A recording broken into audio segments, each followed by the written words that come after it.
And our luncheon armchair conversation is called If Not Now, When? Utilities Transitioning and the 7x7 Initiative.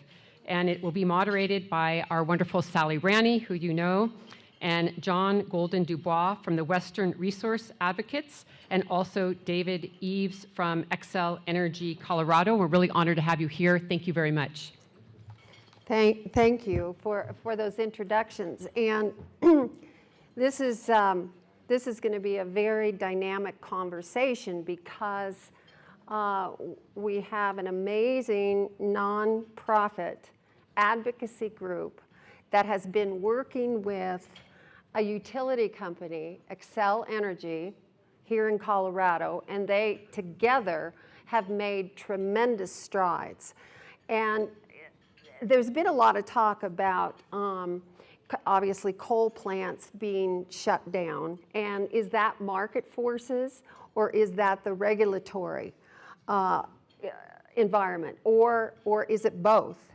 And these two gentlemen are going to give some presentations about how this collaboration has gone forward and what they are achieving. I will say that in the next couple years, Xcel will have reduced its CO2 emissions by about 40%. And that is really an accomplishment.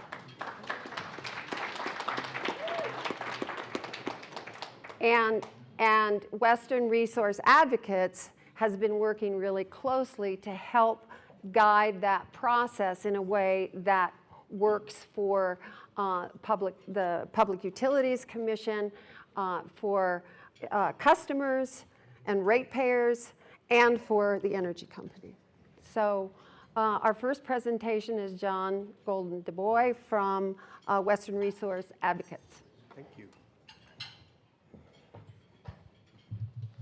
Good Earth. Okay, we'll start there. Climate change, I'll go ahead and just jump in. Climate change unquestionably is the challenge of our lifetime. I'm not going to dig too deep in here because there is nothing that I could, it's the other presentation, there is nothing that I could say that would be as impactful as Mr. Cousteau and the young man from Fiji who spoke just a little bit earlier today. Scientists have told us that we have to limit warming of the Earth's atmosphere to between 1.5 and 2 degrees Celsius, and that therein lies the challenge. What we have done at Western Resource Advocates is we've taken the approach of really thinking about how do we get the reductions in carbon emissions that we need to see fast enough in the current political environment, and how do we get reductions that are large enough to get us to our goal. We have a thesis that we believe allows us to get to this goal, and that is that utilities can be powerful allies in helping us to reduce carbon emissions dramatically. Now, electricity generation is the first key to this plan. Electricity generation is the largest source of carbon emissions, or the second largest source, depending on which region of the country you're looking at. Here in the West, electricity emissions are the largest source of carbon emissions. So to get a very clear focus and a clear target, we've chosen to focus just on this one sector. It gives us a clear path to success and clear and measurable carbon reductions. But we've been particularly ineffective at addressing this task at the federal level. If you look at the number of times we have tried for cap and trade mechanisms that were passed at the federal level, the list is long: 2003, 2005, 2007, 2009, 2010. Then you look at other federal efforts like the Clean Power Plan, which was passed by the Obama administration in 2015. That's largely been scuttled by the Trump administration. So the question in this equation becomes, how do we do this? How do we get these reductions in a space where we really lack federal leadership? So we've developed a plan that cuts carbon emissions from the utility sector by 40% in the interior West by 2030. That's compared to 2016 levels. This is the trajectory that the scientists tell us that we need to be on in order to avoid that catastrophic warming of the planet. So how do we do this? Well, the first thing we do is we seek to create public policy that aligns the financial incentives for utilities that drives reduction in carbon emissions and that dramatically increases the amount of clean energy that they have on their systems. So instead of looking at instead of looking at utilities as the problem, we have thought about how could we work with the utilities to harness their creativity, to harness their resources, their expertise, to be an essential part of the solution. So what if utilities, instead of being the opponent in this quest to reduce carbon emissions, was an essential part of the solution? They have capital, they have credit, they have resources, they're interested in creating whatever the next sustainable business model is, and of course, they have a profit motive. So I'm here to tell you that this can be done. It provides our best hope of cutting carbon emissions and cutting them very quickly. And in our work with Xcel Energy, we've been able to find common ground to reach this objective. We have essentially become partners. What's the result of that? Well, in part as a result of our engagement and our work together, Xcel Energy by 2026 will have retired 10 coal-fired power plants. They will have increased the amount of renewable energy on their system to 55%, and they will have cut carbon emissions by 53%. That is leadership. They deserve a hand. They deserve a hand. Now, in this conversation, we don't always agree. We often do, but not always. Xcel's tremendous leadership has created an opportunity for us to become essential partners. Now, we've created a role in crafting the policies that have helped align these business interests with the large-scale reductions in carbon emissions. We started this conversation, I think, 3 years ago, the first time David and I sat down at a table, and he was talking to us about investing in more renewable energy, and our team let David know that we were very interested in that conversation, but that for us it had to be about reduction in carbon emissions, and that was where we headed.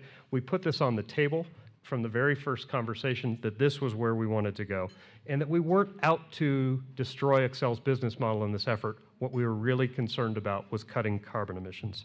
This decision, Colorado Energy Plan, which David's going to talk about in detail, is now up to the Colorado Public Utilities Commission to make a decision on, but Xcel has been a true leader on this.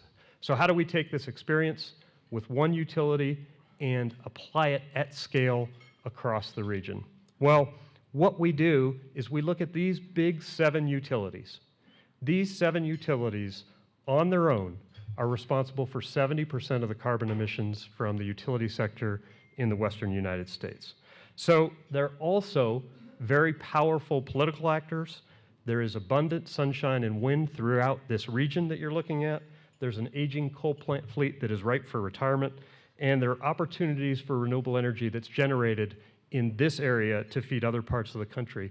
We believe that these conditions ensure a rapid transition to clean energy, and that the West can be one of the first regions in the country to decarbonize, providing a model for other regions in our country and other places around the world.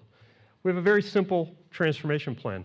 Retire coal, replace as much of that coal as possible with clean, renewable energy, wind, solar, geothermal, battery storage, and then we take steps to modernize the grid to do 2 things. 1, to hold demand growth flat so that we're not ever increasing our use of energy, and second, to ensure that we can accommodate the large amounts of renewables that are going to come online. So it takes us from a region that today looks like this and is still primarily powered by coal to a region that looks much more like this, a region that is primarily powered by clean energy. We plan to take this work to the 6 other utilities across the region with the same goal, dramatic carbon reductions on a fast timescale. The same work we've done with Xcel that has led to major carbon reductions can lead to an over 60% reduction from each of these other 6 utilities in the region. That's consistent with what the science is calling for today, and it has major implications not just for the utility sector, but for the transportation sector as we electrify there. Our plan is 7 years, 7 utilities, 40% region-wide carbon emission reduction, 60% for each of these 7 major utilities, which puts us on track to meet the science-based targets. That's it. I'm going to turn it over to David, who I think is going to talk about the work that Xcel has done. Thank you.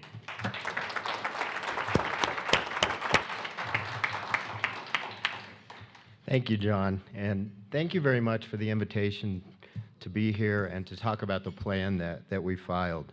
and we will get approval of this plan. I'm quite confident. John, 3 years. I thought I was going to say 2 years, but I guess time flies when you're having fun. It's kind of funny, when you do utility resource planning, we do a big resource plan every 4 years in most of our states. So this stuff moves like at a snail's pace, and you're planning way ahead, looking at a 30-year period, looking at the life of the assets that you're making decisions about. So sometimes it feels like we don't move as fast as we'd like to, but I think we just keep doing wave after wave after wave. This plan, which will take us out through 2026, retire 2 more coal units and add a whole bunch of renewable energy and storage, is a lot like previous plans where we did clean air, clean jobs and retired all the metropolitan area coal plants and the plant in Boulder. But it took 6 years to implement that plan. So it's funny to track this and plan and keep stretching forward. So before I go into, I'm just going to share a few details with you, but before I do that, I want to say that this is not unique to Xcel Energy Colorado. Our company, we operate in 8 states. There's actually 4 different operating utility companies. We operate in the upper Midwest, Minnesota, North Dakota, South Dakota, Wisconsin, and we also operate in Texas and New Mexico. And we have been a clean energy leader, a major investor in wind power for a long time. For 12 straight years, we're the #1 wind providing utility in the country. We're in a race right now with Warren Buffett's company, and they just eked ahead of us, so I guarantee you that we're going to retake the first spot. But we've been doing this a long time. This plan is different, though, and I take a lot of pride in thinking about what's been done here. We've had plans that have retired coal plants before, and we've also added a lot of renewable energy, some solar, but tremendous amounts of wind. This is the first time that we've put the whole package together. And the retirement of the coal is conditioned upon the new low-cost energy resources, the clean energy that will take its place. And we basically set a marker for ourselves that we have to save money for customers on a present value basis. So while John and I were working on this he thinks 3 years ago, what we were able to do together is bring a lot of other parties to the table.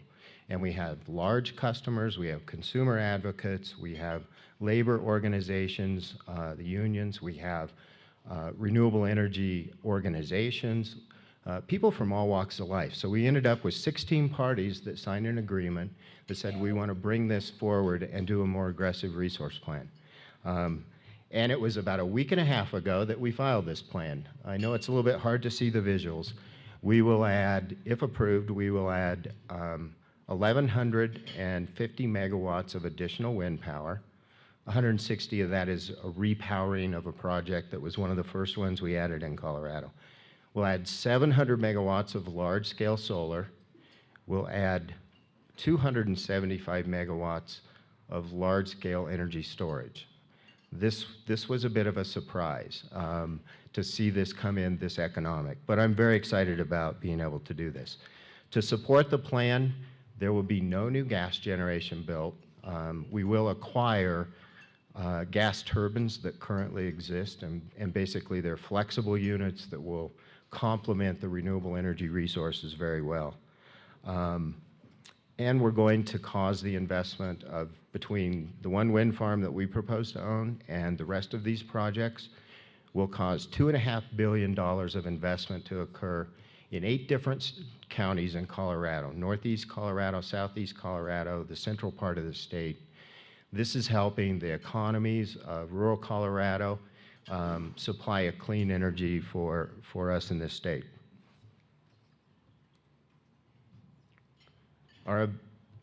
Our energy profile will look like this. Today, we're still predominantly fossil fuel energy, with renewables almost 30%, and we will move to one of 2 paths. The lower path is the one that we've recommended strongly. It's the one that saves our customers $200 million on a net present value basis, and we will be at 54% or so renewable energy. You can see that coal will take the major part of the decline and natural gas generation will drop just a little bit.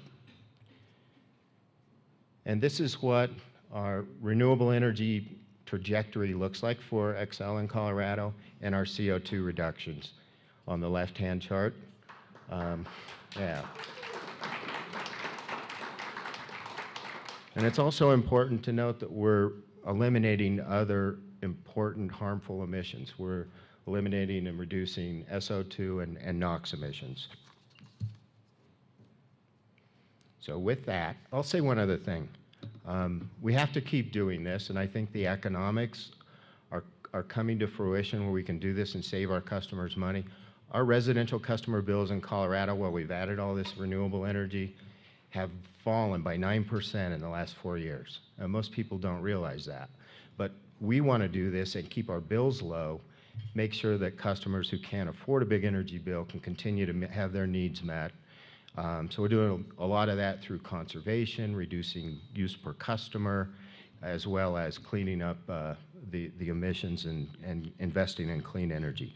But there's one other really important part of this, and I won't go into a lot of detail, but we said about this, the 2 units that will close are in Pueblo, Colorado, and they've been operating since the early 1970s. There's a community there that doesn't have the low unemployment rate that we have in Denver, that basically is not economically doing as well. And we are determined to work with the community, and siting a whole bunch of solar projects right around Pueblo is part of how we can wrap our arms around that city and make sure that a community that's hosted us, that's operated our plants for 4 decades, that we don't just pick up and walk out of town. We have to make sure, I think of that as being sustainable. Because we definitely want the opportunity to do this again next plan. So with that.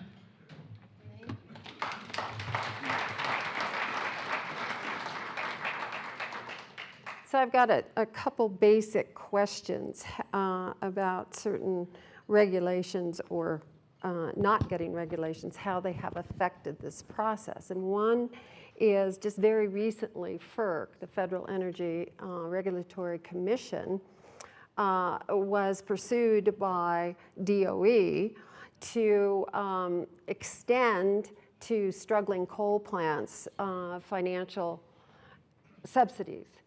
And good for FERC in that they said, no way. So how has that affected your strategy in, in decommissioning some of these coal plants?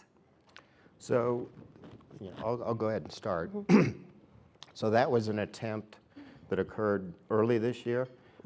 Recently, like in the last few weeks, there was a memo leaked about a pending executive order or a regulation that would do the same kind of thing through the regional transmission organizations and potentially affecting coal plants and nuclear plants across the country. We're quite anxious to see what comes out this time and whether or not there's a move to address plants that have already been announced to be retired or ones that have been proposed. This basically illustrates the kind of political pressure that exists on both sides of these issues. There are strong forces that want to retain, the technology that's been used in the past. So I don't see that ending. Right. Well, it's my understanding that DOE's rationale for this was they were saying that the market was discriminating. Again, market forces were discriminating against coal. That was one of their arguments. So, exactly.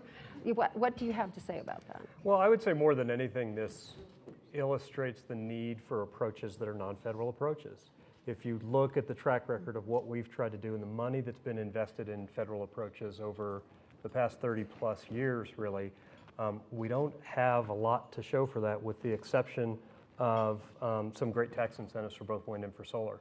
But outside of that, there's not that much there that really allows us or governs reduction in carbon emissions. And so we have really shifted our strategy to focus on thinking through on a state basis, on a utility by utility basis, how do we work together to get the reductions we need? Because the fact that we don't have a federal solution doesn't mean that we don't have to address carbon emissions. We have to address them. We have to address them faster now than before. So we have to be creative in how we get there.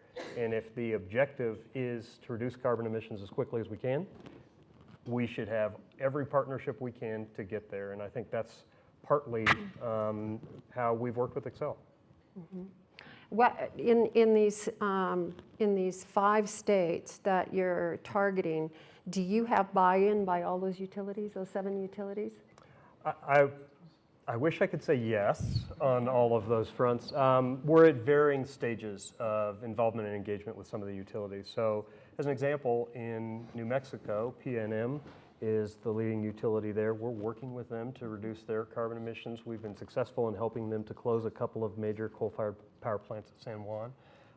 We are having good discussions with Tucson Electric, and those two are probably at the forefront. NV Energy in Nevada, there are some real opportunities there, both with a couple of ballot initiatives that are scheduled for this fall, but also the utility beginning to think through, okay, how do we begin to chart our own course so that we can take control of this, map out what success looks like for ourselves as opposed to having it all imposed upon them. A little more challenging is some of the Utah, Wyoming, Pacific-Core relationships, and then with a couple of the other utilities in Arizona. So there's a pretty broad spectrum, but we think we can make inroads everywhere. Great, great. David, I wanted to ask you, I read somewhere that the 25-year plan is like 2,000 megawatts. And I'm just wondering if what is the plan beyond 2026? Everyone always asks about the next plan. And that's good. That's kind of what I alluded to. It's once we get a plan nailed and we need to get this one approved, the immediate focus of a lot of folks, including John's organization and people on our team, will be what's next, what makes the most sense. And we see things changing in terms of the relative economics of solar, the amount of storage that came into this process that's likely to get built, I think is a game changer. It may be the biggest installation of battery storage in the country that occurs here associated with these solar projects. That's going to teach us a lot. It's going to help us learn how we can take the penetration of renewables further. So each resource plan every 3 to 4 years gets highly informed by when we added the Comanche Solar in 2016. That really helped us understand a lot more about the operation of a large-scale solar facility and how to incorporate that. So I expect that there will continue to be, unless things change dramatically with the tax credits or we don't see continued reduction in the cost of the renewables, both wind and solar and storage, I think that we'll continue to chip away at further modifications and modernization of our fleet. Well, a question, a 2-part question for each of you is, do you have to fiddle with the transmission system in any way? And then the second question is, how many new jobs really are you anticipating through 2026 in Colorado? And how many have you projected, if you achieve what you're trying to do with the 7x7 project, how many real jobs have you projected that? So David? Okay, I'll start with the question about the transmission. Part of the magic and the recipe that works so well here, we could only have added probably a gigawatt of additional renewables to the Colorado system. But the retirement of nearly 700 megawatts, 660 megawatts of coal, where it's located close to Pueblo. We have the transmission infrastructure there. It's a great spot for wind, but it's an even better spot for solar. So basically, in one plan, we're freeing up the transmission and timing the renewables to be there right before we retire the coal. So that solved a lot of the transmission. In this plan, we'll have 2,500 megawatts of investment between our company and independent power producers in new wind, solar, and batteries. And we will only have about 200 million of investment in transmission. And most of that is static VAR compensation on the lines to keep these heavily loaded lines reliable, interconnections, and a little bit of work in the Denver metro area to make sure that we can bring this power in. But that's a pretty small piece of transmission build to accomplish that much investment in renewables. And what about jobs in So- Colorado? So we're filing a report on Wednesday, and I was told by my team, the lead school of business at CU has run the REMI model for us and done the economic analysis. And I was told that I do not have permission to release the jobs number. But there will be. We've studied this for Pueblo because of the impact on the community, and then we've also looked at it statewide. And it produces economic benefits and job benefits overall. Okay. So I'll start also with the grid modernization and transmission question. I think our teams now, David's team and my team, are talking about what are some of the best ways to address grid modernization. We think it has to happen. There's a lot that can be done on what is a very old grid, essentially, to modernize and to accommodate these large amounts of renewables and storage projects that we see. So I think that's coming in the future. I do think on the jobs side, I would go back to a report that has been issued by an arm of the chamber here in Colorado that showed about and a different report by American Wind Energy Association that shows 60,000 clean energy jobs in Colorado and 2,500 coal jobs in Colorado. So if you want to think about what this looks like in a region like ours in the West, you can start there. The reality is that's in a state where still the majority of power comes from coal. 2,500 jobs with about, across the state, so Xcel plus all of the other utilities together, we're probably under 20% renewable energy. And that's 2,500 jobs in coal and less, about 25% renewable energy and 60,000 jobs. So if you look at what those implications are as we retire more coal, bring more clean energy online, we see very positive net benefits and jobs across the region. Great. This is a fantastic model that can be taken to other states, and so is the Hawaii model for 100% renewable by 2045. We've got a couple minutes left, so I'd like to take some questions. This fellow was first. So I'm happy to shout. So my name's Anthony Hobley. I'm the Chief Executive of the Carbon Tracker Initiative. We do a lot of analysis on the energy transition. You touched on this, but one of the things that we found in recent analysis of coal-fired generation in both the US and Europe is we've reached a paradigm shift where the majority of coal-fired generation is now more expensive than many of the cleaner alternatives. And we found in the US, for example, and this was across the whole of the US, so it will change from state to state, but 78% of coal-fired generation now effectively has to be subsidized by the ratepayer to compete with cleaner alternatives. So the current trend, I think we felt it would be something like $10 billion a year by 2020. In some US states, that will amount to 10% of the bill. So how much are you factoring in the fact that this transition, this removal of coal from the mix, can actually save the ratepayers money on their electricity bills? And how are you sort of using that as a lever in this transition? So it's a extremely important lever. It was the condition upon which we were able to bring this plan forward. We told the governor, we told our stakeholders that John helped bring together, that signed this agreement, that we would reduce costs. So,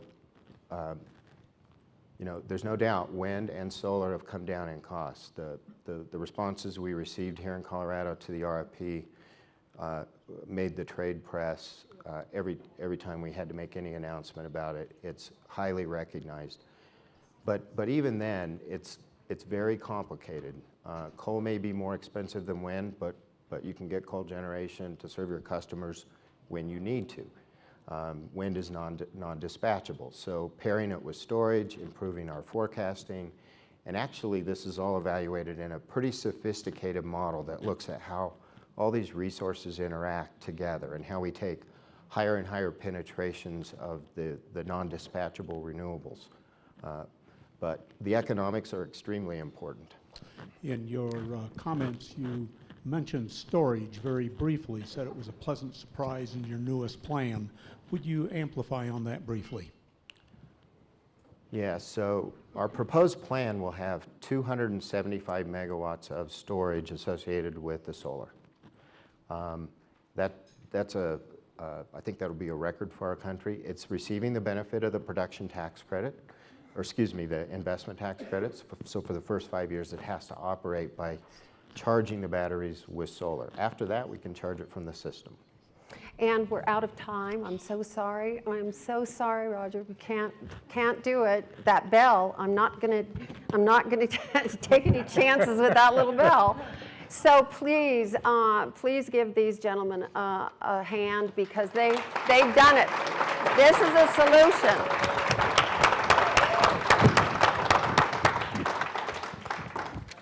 So a little surprise here before we let you go off the stage, John.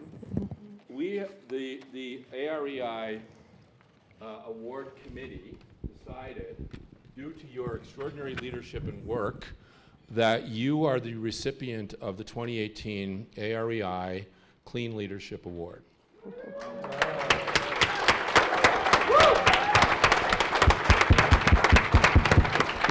Thank you. And could we get a photograph, please, from one of our?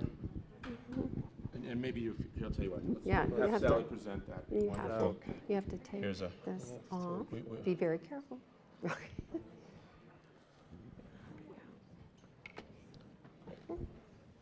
Just take one extra minute here out of our very packed schedule. We Maybe. need to honor the leaders of the solution movement. And there's the Earth sitting on its clean leader pedestal. There you go. You hold it. You hold it.